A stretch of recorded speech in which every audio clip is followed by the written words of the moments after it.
Last की video में हमने गॉस लॉ को देखा। गॉस ने अपना एक फॉर्मूला बनाया, close integral vector E dot vector ds, that is number of electric field lines, electric flux is equals to 1/ε0 into q। ये हमने फॉर्मूला देखा। तो आज हम इसका पढ़ने वाले हैं कि इस गॉस थ्योरम की एप्लीकेशन क्या है। गॉस थ्योरम की एप्लीकेशन जानने के लिए आप पहले इसका फॉर्मूला देखिए। इसके फॉर्मूला में ये E, इसका मतलब इलेक्ट्रिक फील्ड इंटेंसिटी, ये स्मॉल एरिया, ये टोटल चार्ज जो सरफेस के अंदर है। तो अगर हमें एरिया पता रहे, सरफेस के अंदर के चार्ज का वैल्यू यदि मालूम रहे, तो हम इसके यूज से हम इलेक्ट्रिक फील्ड इंटेंसिटी के वैल्यू को फाइंड कर सकते हैं। गॉस थ्योरम हमारा आगे बहुत यूज आएगा, क्लास 12 में भी यूज आएंगे। क्लास 12 के बाद जो आप कंपटीशन की तैयारी करेंगे उसमें भी आपका इसका बहुत यूज आने वाला है। तो आज हम इसके एप्लीकेशन को देखेंगे। तो इसके एप्लीकेशन को देखने के लिए देखिए क्या क्या है इसका कंडीशन। जैसे मान लीजिए कि हमारे पास एक ये इस तरह लाइन है, एक स्ट्रेट लाइन है, और इस स्ट्रेट लाइन में हमने चार्ज को डिस्ट्रीब्यूट किया यूनिफॉर्मली। ये कंडीशन याद रखेंगे, हमने इसमें चार्ज को दिया यूनिफॉर्मली। इसमें यूनिफॉर्म चार्ज देने के कारण इसके बगल में मान लीजिए किसी पॉइंट P पर इलेक्ट्रिक फील्ड इंटेंसिटी का वैल्यू क्या होगा, हम ये निकालना चाहते हैं। तो इसके लिए हम इस गॉस थ्योरम का यूज कर सकते हैं। या फिर मानिए कि अगर हमने ये एक हमारे पास सरफेस है, इसका एरिया है A, इस पूरे एरिया पर हमने चार्ज को डिस्ट्रीब्यूट किया यूनिफॉर्मली। इसमें यूनिफॉर्मली चार्ज डिस्ट्रीब्यूट करने के बाद इसके बाहर ये पॉइंट P पर, या फिर आप उसे कोई भी नाम रख सकते हैं, उस पॉइंट पर इलेक्ट्रिक फील्ड इंटेंसिटी का वैल्यू क्या है। या फिर आप ऐसे बहुत सारे कंडीशन आएंगे जिसमें चार्ज को डिस्ट्रीब्यूट किया जाएगा और किसी पॉइंट पर आपको इलेक्ट्रिक फील्ड इंटेंसिटी के वैल्यू को पूछा जाएगा। तो यहाँ पर सवाल है, ये तो हमने गॉस थ्योरम के पहले हमने कूलम्ब्स लॉ पढ़ रखा है, और कूलम्ब्स में हमने इलेक्ट्रिक फील्ड इंटेंसिटी का जो बेसिक फॉर्मूला पढ़ा था, E is equals to 1/4πε0 Q divided by r²। ये हमने ऑलरेडी इलेक्ट्रिक फील्ड इंटेंसिटी निकालने का फॉर्मूला पढ़ रखा है अकॉर्डिंग टू कूलम्ब्स लॉ। लेकिन किसी किसी केस में इस फॉर्मूला से इंटेंसिटी निकालना थोड़ा मुश्किल होगा, और ये जो हम आज मैथड पढ़ेंगे इसमें हमारा मेन फंडा क्या है, हमारा इसका मेन काम क्या है इस थ्योरम का, इलेक्ट्रिक फील्ड इंटेंसिटी के वैल्यू को किसी पॉइंट पर फाइंड करना। तो हम इसमें किसके स्टेप से गुजरेंगे, तो आप जरा स्टेप बाय स्टेप इसको देखिए। जैसे मान लीजिए हमने फर्स्ट केस लिया।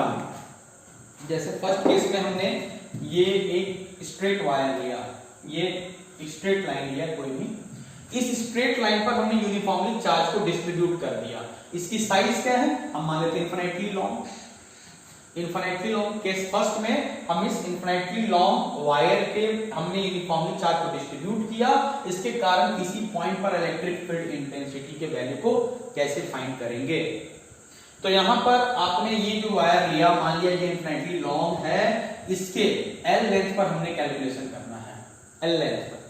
तो इसके करना क्या है, तो कुछ आपको स्टेप्स याद रखने पड़ेंगे।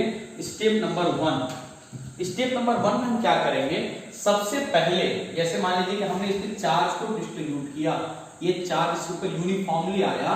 तो जब इसके ऊपर चार्ज यूनिफॉर्मली आया तो ये पूरा का पूरा लेंथ, हम ये इतने लेंथ की बात करते हैं, ये पूरा का पूरा लेंथ हम मान लेते हैं L।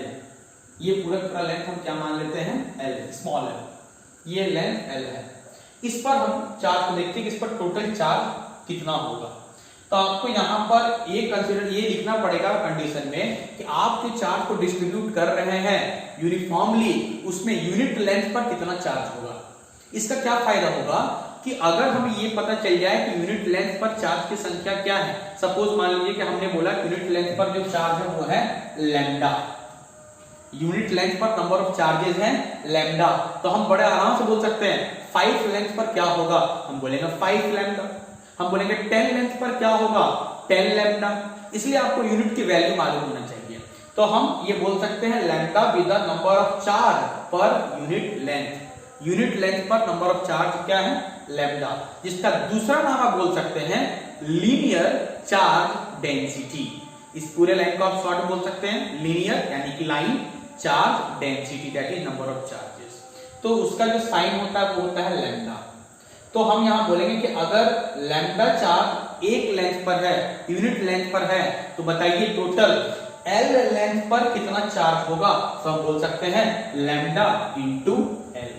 तो आप कभी भी जब चार्ज को डिस्ट्रीब्यूट करेंगे तो आपको सबसे पहले क्या बताना है कि आपने जो यूनिफॉर्मली चार्ज को डिस्ट्रीब्यूट किया उसकी यूनिट वैल्यू क्या है। सपोज अगर आपके पास टोटल एरिया A है, टोटल एरिया A है, और अगर हमने एरिया में चार्ज को डिस्ट्रीब्यूट किया तो हम चार्ज को गिनेंगे कैसे। आपको कंडीशन याद है, यूनिफॉर्मली डिस्ट्रीब्यूशन में आपको यूनिट वैल्यू का नंबर ऑफ चार्ज चाहिए होगा। अगर आपको पता चल गया कि अगर टोटल एरिया, ये तो खैर लीनियर केस है, टोटल एरिया है A और यूनिट एरिया में हमने जो चार्ज को डिस्ट्रीब्यूट किया उसका आप कोई नाम दे दीजिए। सपोज हमने बोला सिग्मा, क्या बोला, सिग्मा। तो सिग्मा क्या है, तो सिग्मा नंबर ऑफ चार्जेस है। कहां पर है number of charges, unit area पर, that is the number of charge per unit area.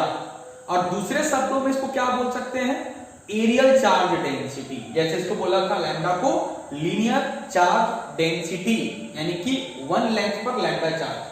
उसी तरह आपको क्या बोल सकते हैं, angular charge density, areal charge density, यानी कि वन एरिया पर सिग्मा चार्ज। अगर आपको वन एरिया का चार्ज मालूम चल जाए तो आप कितना भी एरिया का चार्ज आप कैलकुलेट कर सकते हैं। तो हम यदि पूछेंगे कि टोटल यदि एरिया A है तो इस A एरिया में नंबर ऑफ चार्जेस कितने हैं, तो हम बोल सकते हैं इन दोनों को मल्टीप्लाई कर देंगे, सिग्मा इंटू A। तो ये एक बेसिक बात आपको कैलकुलेशन आना चाहिए कि आप जो चार्ज को सरफेस पे डिस्ट्रीब्यूट करेंगे वो यूनिफॉर्म होना चाहिए और यूनिट वैल्यू पर कितना चार्ज है वो आपको वहां पर लिखना पड़ेगा। ओके, ये तो आपको सबसे पहला केस है। तो हमारे पास क्वेश्चन क्या है, तो हमने बोला कि चार्ज यूनिफॉर्मली डिस्ट्रीब्यूटेड ओवर ए straight wire, infinitely long straight wire.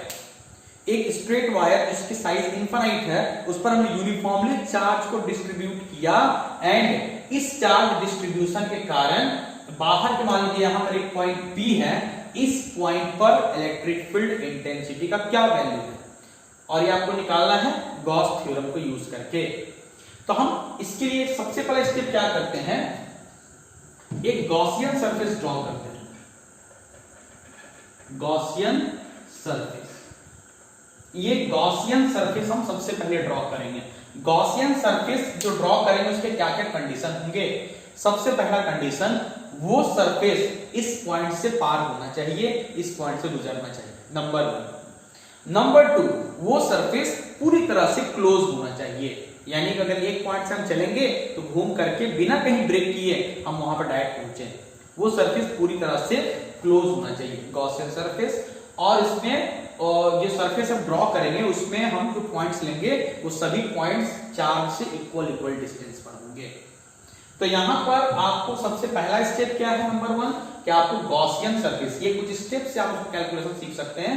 आपको एक गॉसियन सरफेस ड्रॉ करना है which passes through the point where we have to find electric field. जहां हमें इलेक्ट्रिक फील्ड निकालना है उस पॉइंट से पास होना चाहिए। जब हम गॉसियन सरफेस वर्ड यूज करते हैं तो वहां पर वो सारे कंडीशन फुलफिल होते हैं, कोई इस पॉइंट से पास कर रहा है या फिर वो सारे के सारे पॉइंट जो है वो चार्ज इक्वल डिस्टेंस पर है। तो आपको एक सरफेस को ड्रॉ करना है, गॉसियन सरफेस। स्टेप नंबर 2 में आपको क्या निकालना है, स्टेप नंबर 2 में आपको LHS को सॉल्व करना है। Solve LHS, that is close integral vector E dot vector ds। ये हमारा स्टेप नंबर 2 होगा। स्टेप नंबर 2 के बाद हम स्टेप नंबर 3 की बात करेंगे। स्टेप नंबर 3 में उस गॉसियन सरफेस के अंदर में जितना टोटल चार्ज है उसको निकाल लेंगे। ये Q, find the value of Q, find total charge inside Gaussian surface, inside Gaussian surface. Gaussian surface के अंदर जितने चार्ज है वो सभी चार्ज को आपको निकालना है। ये 3 स्टेप और finally apply Gauss theorem, apply Gauss theorem. उसके बाद हमें गॉस थ्योरम या गॉस लॉ को यूज करना है, यूज करके हम इलेक्ट्रिक फील्ड इंटेंसिटी के वैल्यू को फाइंड करेंगे। गॉसियन सरफेस में एक बात आपको और भी याद रखना है, हर पॉइंट पर जो इलेक्ट्रिक फील्ड इंटेंसिटी होगा वो सेम होना चाहिए। सेम होगा तभी हम उसके वैल्यू को फाइंड कर पाएंगे, हमें वो इंटेंसिटी ही फाइंड करनी है। तो चलिए ये चारों स्टेप यूज करके हम इस केस में पॉइंट P पर इलेक्ट्रिक फील्ड इंटेंसिटी के वैल्यू को फाइंड करते हैं। तो जब हम इस पॉइंट पर गॉसियन सरफेस को ड्रॉ करेंगे तो जितने दूरी पर P है वो ही दूरी उतने ही पूरे डिस्टेंस पर हम एक पॉइंट को मिलाएंगे और ये बिल्कुल एक ऐसा बन जाएगा। मान लीजिए इस तरह से ये चारों तरफ मिलाया। उसी तरह से नीचे भी वही केस होगा, ये भी उसी तरह से डिस्टेंस, ये भी उसी तरह से डिस्टेंस। तो जब हम इन सभी को मिलाएंगे, ये भी उसी तरह से डिस्टेंस, जब इन सभी को मिलाएंगे तो हम क्या देखते हैं कि ये बिल्कुल एक सिलेंडर बन जाता है। ये कैसे बन जाता है? सिलेंडर की तरह ये हमारे पास बन जाता है पूरा सिलेंडर। सिलेंडर का लेंथ क्या है? L, और हम ये डिस्टेंस को कंसीडर कर लेते हैं R। तो ये हमने सबसे पहले गॉसियन सरफेस को ड्रॉ किया। इसको आप अपने लैंग्वेज में लिखेंगे, जैसे आप बोल सकते हैं स्टेप नंबर 1 देखिए, आपको नोट्स दे दिया जाएगा लिख करके, फिर भी बता देता हूं। नंबर 1 में आप क्या लिखेंगे? Draw a Gaussian surface which passing through the point P and its radius is R, its shape is like a cylinder whose length is L। ये आपको अपने लैंग्वेज में लिख देना है। स्टेप नंबर 1 में क्या लिखना है? Draw a Gaussian surface, its shape is like a cylinder, its radius is R and passing through the point P। आपको अपने भाषा में इसको लिख देना है। तो हमने स्टेप नंबर 1 कंप्लीट कर लिया। स्टेप नंबर 1 में हमने गॉसियन सरफेस को ड्रॉ कर दिया जो उस पॉइंट से पास करता है और ये पूरी तरह क्लोज है। जैसे मान लीजिए कि ये एक लाइन है, इसे हमने एक डब्बे में पैक किया, ऊपर से पैक, नीचे से पैक और ये चारों तरफ से पैक। इस तरह से हमने गॉसियन सरफेस को पैक किया, बना दिया। ओके, स्टेप नंबर 1 तो हमारा कंप्लीट हो गया, 1 कंप्लीट। स्टेप नंबर 2 को जरा देखिए। स्टेप नंबर 2 में हमें इसको सॉल्व करना है, vector E dot vector ds के वैल्यू को सॉल्व करना, क्लोज इंटीग्रल। जब हम इस सरफेस को देखते हैं तो हम देखते हैं क्या है कि ये एक तरह से अगर ये स्ट्रेट है, ये ऐसा लाइन है, एक सरफेस इसके ऊपर से है, एक ऐसा ऊपर से बंद है, एक नीचे से पैक है। तो हम यहाँ पे 3 तरह के सरफेस देखते हैं, एक जो इस तरह से कवर कर रहा है चारों तरफ से, एक ऊपर से, एक नीचे से। तो अगर हम उसको लिखेंगे सॉल्व, स्टेप नंबर 2 में क्या लिखेंगे? Solve close integral vector E dot vector ds। ये हमें स्टेप नंबर 2 में सॉल्व करने हैं। तो हम देखते हैं क्या कि चूंकि इसमें सरफेस 3 है तो हम इसमें तीनों को अलग अलग कर सकते हैं। जैसे हमने ऊपर वाले सरफेस का नाम दे दिया 1, नीचे वाले सरफेस का नाम दे दिया 2 और ये वाले सरफेस का नाम दे दिया 3। तो हम इस क्लोज इंटीग्रल को तोड़ के 3 पार्ट में ब्रेक करेंगे, vector E dot vector ds, ये surface number 1, plus vector E dot vector ds, ये surface number 2, plus vector E dot vector ds, ये हमारा सरफेस नंबर 3। आपको याद रखना है कि आपको यहाँ पर क्लोज का साइन नहीं लगाना है, इन तीनों को ऐड करके ही ये वैल्यू बनता है, close integral vector E dot vector ds। तो स्टेप नंबर 1 के बाद जब हम स्टेप नंबर 2 करने गए तो हम यहाँ पे देखते हैं कि सरफेस एक नहीं बल्कि एक ऊपर से कवर कर रहा है, एक इसको ऊपर से पैक किया, एक नीचे से पैक किया है। हमने उनका नाम दे दिया, ये सरफेस 1, ये सरफेस 2 और ये पूरी तरह से पैक करने वाला सरफेस 3, और ये 3 पार्ट में हमने इसे कन्वर्ट किया। अब देखिए, जब सरफेस 1 की बात करते हैं तो जब हम डॉट के साइन को हटाएंगे तो cos के साथ उसका एंगल भी आएगा। तो इसका क्या फॉर्मूला बनेगा? E ds cos, यही इलेक्ट्रिक फील्ड इंटेंसिटी E के वैल्यू को फाइंड करना है जो कि कांस्टेंट है। तो E ds cos के साथ, तो 1 के साथ में एंगल क्या बना रहा था आप ये देखेंगे, ये इंटेंसिटी इस तरह होगा और सरफेस का जो हमारा एरिया का जो एरिया वेक्टर होगा वो ऊपर की ओर होगा, इनके बीच का एंगल बनेगा 90 डिग्री। अगर हम सरफेस 2 की बात करेंगे, इसका वही केस है, इंटेंसिटी बाहर की ओर और एरिया वेक्टर नीचे की ओर, एंगल क्या बन रहा है 90 डिग्री। और यदि हम सरफेस 3 की बात करेंगे तो इंटेंसिटी की भी बाहर की ओर, एरिया वेक्टर भी बाहर की ओर और एंगल क्या बनेगा 0 डिग्री।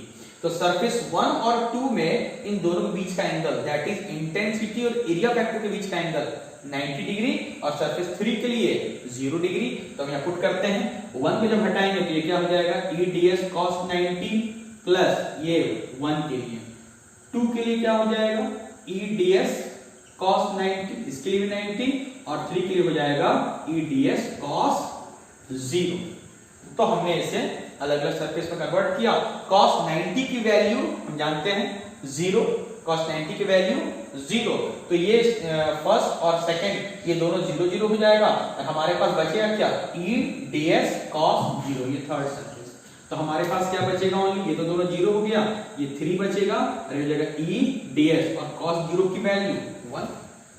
तो जब हम यहाँ पर इंटेंसिटी को बाहर निकालेंगे और ये ds सरफेस नंबर हमारे पास 3 बचेगा, तो हम इस ds मतलब स्मॉल एरिया, तो इसमें पूरे एरिया को वैल्यू कितना हो जाएगा। तो चूंकि ये एक सिलेंडर है और सिलेंडर में यदि आप कैलकुलेट करेंगे, ये अगर सर्कल के हिसाब से इसका सरकमफेरेंस 2πr और टोटल लेंथ कितना है l, तो टोटल इसका एरिया हो जाएगा 2πr, क्योंकि इसके रेडियस r है और लेंथ l है, तो इसका वैल्यू हो जाएगा E into 2πrl, E into 2πrl।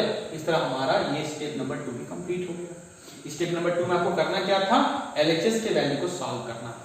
जब हम LHS को सॉल्व करने गए तो देखे कि ये जो हमने गॉसियन सरफेस को ड्रॉ किया है, इसकी 3 सरफेस है, एक इसको चारों तरफ से कवर करता है और 2 सरफेस ऊपर और नीचे से कवर करते हैं। तो ऊपर और नीचे के सरफेस के साथ इंटेंसिटी का जो एंगल बनता है वो 90 डिग्री होता है और चारों तरफ से कवर करने के साथ 0 डिग्री। तो हमने इस क्लोज सरफेस को ब्रेक किया और सारे कंडीशन लगा करके हमने LHS को सॉल्व किया।